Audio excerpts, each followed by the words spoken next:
Hello, so nice to see everybody. My name is Jude Stewart, and I want to thank Ronson for a fantastic introduction. And here, let's get started. So let me tell you a little bit about how we got here. I've been working with print for a long, long time. Came upon this notion of writing about color, and you know that I have this blog with them that I've been working on for a while, and you just find that this topic is so contributory, it's like magical. You go to a cocktail hour or something, and people are like, oh, what's the question? I have a question for you. I got an idea for you, and it just keeps coming and coming, both the questions and the ideas that you could do around it. So it's really a fantastic kind of Q&A, and in both directions. So it makes great fodder for a magazine article. It was very difficult to put it into a book. But I did go ahead and achieve that, and the result is this book, Roy G. BIV, An Exceedingly Surprising Book About Color. That's coming out in September. And so, yeah, I'm going to just give you a few takeaways from that today, and yeah, we'll see where this goes. All right. Can you hear me okay, by the way? Everything? Okay, cool. All right, so why bother to learn more about color? Obviously, you have some sense of why we would do that, or you wouldn't have shown up for the session today. But let's recap a bit about what you'll hopefully learn today, and if nothing else, to placate your boss and give you guys a good time in the meantime. Reason number one: many, if not most, design projects begin with formulating your color palette for your next job. So every single time, you guys are reaching back into that finite universe of colors and trying to make something new out of it, brand new combination, something people haven't seen or haven't been moved by before. And since almost nobody is inventing new colors, and I'll tell you why I mean almost nobody, why I qualify that in a little bit, it's up to designers like you to dig deeper and find fresh inspiration and see what you can come up with. And a lot of that is about informing your eye, and and we all know how that works. It's a combination of consciously what you know about the colors and also just sort of instinctively where you're coming from. So, excuse me a second, my iPad has just died. Okay. But so today's session, I'm hoping will recharge your sense of what colors mean. It'll surprise and delight you with some uncanny stories and associations with colors you may not have thought about before. And hopefully inform your eye at multiple levels so that you can have that in store the next time one of these color palettes needs to be produced.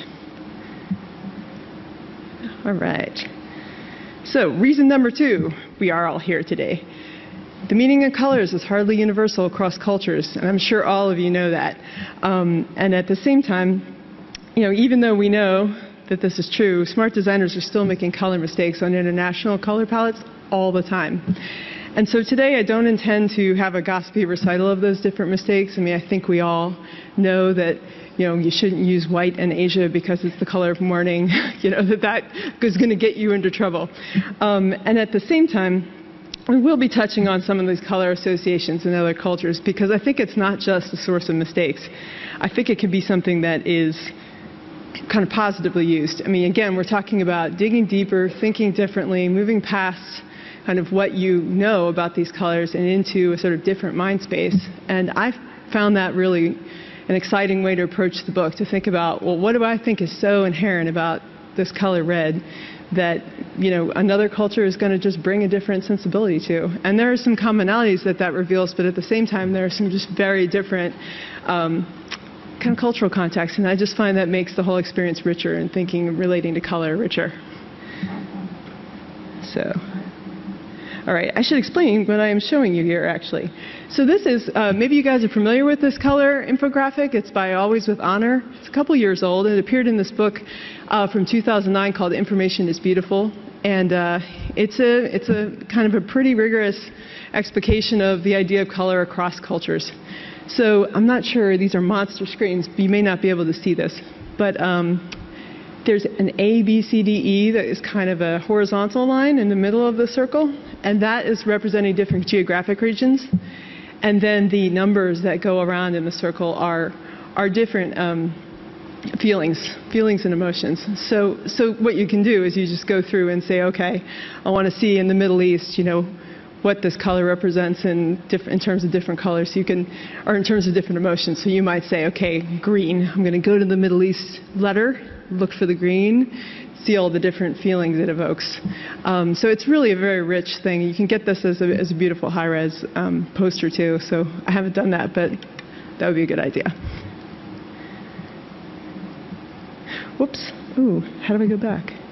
That's how I go back. All right. Nice.